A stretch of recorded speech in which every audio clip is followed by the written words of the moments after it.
అస్మద్గురుభ్యో నమః. మన భారతీయ సంస్కృతి, దాని వైభవం విదేశాలలో ఏ విధంగా ఉన్నది అనే విషయాన్ని గురించి తెలుసుకునే ప్రయత్నం.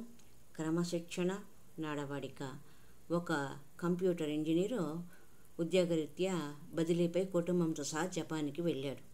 కొన్ని నెలల తర్వాత సెలవులపైన భారతదేశానికి వచ్చి తన కొడుకు చదువు గురించి కలవరపడసాగారు. అదేంటి, మీ అబ్బాయి చాలా తెలివైనవాడు కదా, గణితము కంప్యూటర్స్ అన్నింట్లో ఫస్ట్ మార్కులు కదా అని మేడం చెప్పినారట. అప్పుడు ఆ ఉద్యోగి ఉదాసీనంగా, కానీ ఏం లాభం టీచర్, మా వాడిని జపాన్లో ఏ పాఠశాలలో కూడా చేర్చుకోవడం లేదు అన్నారంట. ఎందుకు అని టీచర్ అడిగాడు. అక్కడ పెట్టిన పరీక్షలలో మీ బాబు పాస్ అవ్వడం లేదా, వారి ప్రమాణాలకు మీ వాడు సరిపోవడం లేదా అని ఆశ్చర్యంగా అడిగారంట టీచర్. వారు పెట్టేది పరీక్షలు పాఠాలు పైన కాదు, ప్రవర్తనపై. వాళ్ళు చూసేది నాలెడ్జ్ కాదు, నడవడిక. మా వాడికి విషయ పరిజ్ఞానం పుష్కలంగా ఉంది, కానీ ఏం లాభం, నడవడిక లేదుకా.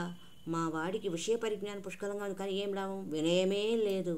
పాఠాలు ఎన్నైనా వెళ్ళవేస్తాడు, కంఠస్థం చేస్తాడు, కానీ పక్క పిల్లలతో ఎలా మసులుకోవాలో తెలియదు, పెద్దలతో ఎలా మాట్లాడాలో తెలియదు. అందుకే సంస్కారమే లేకపోతే చదువు ఎలా వస్తుంది అంటూ ఆ జపాన్లో ఏ పాఠశాలలోనూ మా అబ్బాయిని చేర్చుకోవడం లేదు అని తన బాధను టీచర్తో, భారతదేశంలో ఉన్న టీచర్తో విన్నవించుకున్నాడు. ఆ తర్వాత జపాన్ యొక్క విద్యా వ్యవస్థ ఎలా ఉంది అనే విషయం గురించి ఆయన చెప్పినప్పుడు ఆశ్చర్యం కలిగింది. ఏమిటి, దాదాపు 120 ఏళ్ల క్రితము స్వామి వివేకానంద చెప్పిన శీల సంపదను, మనోబలాన్ని పెంచే విద్య మనకు కావలసింది అన్న ధీరవచనాలను జపాన్ దేశం వాళ్ళు అక్షరాల ఆచరణలో పెడుతున్నారంట. ఆ దేశంలోని అన్ని పాఠశాలలో చిన్న ప్రైమరీ తరగతులు ఉన్నాయి కదండి, ప్రాథమిక తరగతులు, 4వ తరగతి వరకు పిల్లలకు, అంటే 1వ తరగతి నుండి 4వ తరగతి వరకు పిల్లలకు పరీక్షలు పాఠాలు అన్న మాట లేదు. వాళ్లకు ఉపాధ్యాయులు కేవలం చిన్నారుల యొక్క నడవడిక, అంటే క్రమశిక్షణ, వారి ప్రవర్తనపైనే ఎక్కువగా దృష్టిని పెడతారట. వారి ప్రవర్తనను ఎప్పటికప్పుడు సరిదిద్దుతూ సంస్కారానికి పునాదులు వేస్తారంట. అప్పుడు అక్కడ విద్యా వ్యవస్థ ఎంత గొప్పగా ఉన్నదో చూడండి.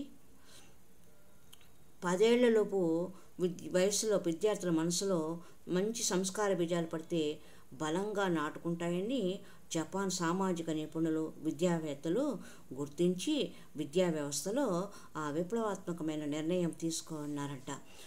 నిజానికి పాఠాలు పరీక్షలు ఆ వయసులో అంత ప్రాముఖ్యం ఏమీ కాదు, కానీ మంచి లక్షణాలు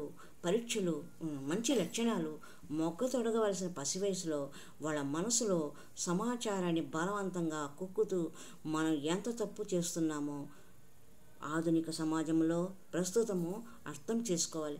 బాల్యాన్ని అంత ఆరోగ్యకరమైన వాతావరణంలో దిద్దుకుతున్నారు అనుకునే జపాన్ దేశస్తులు క్రమశిక్షణకు, దేశభక్తికి పెట్టింది పేరు.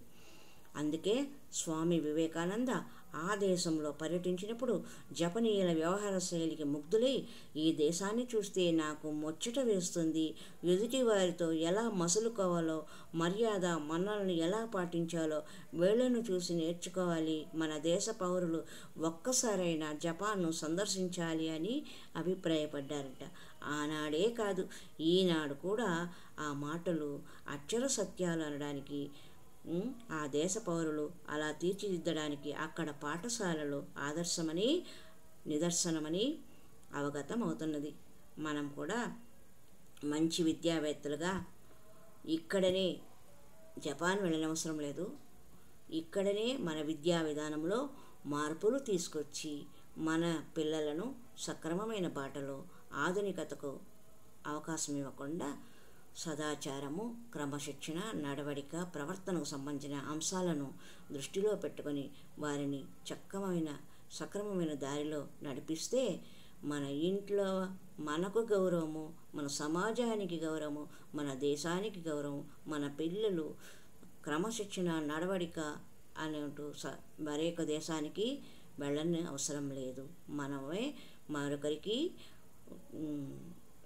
ఆదర్శంగా నిలబడాలి అన్న విషయము గుర్తుంచుకోవాలనే ఉద్దేశంతో ఈ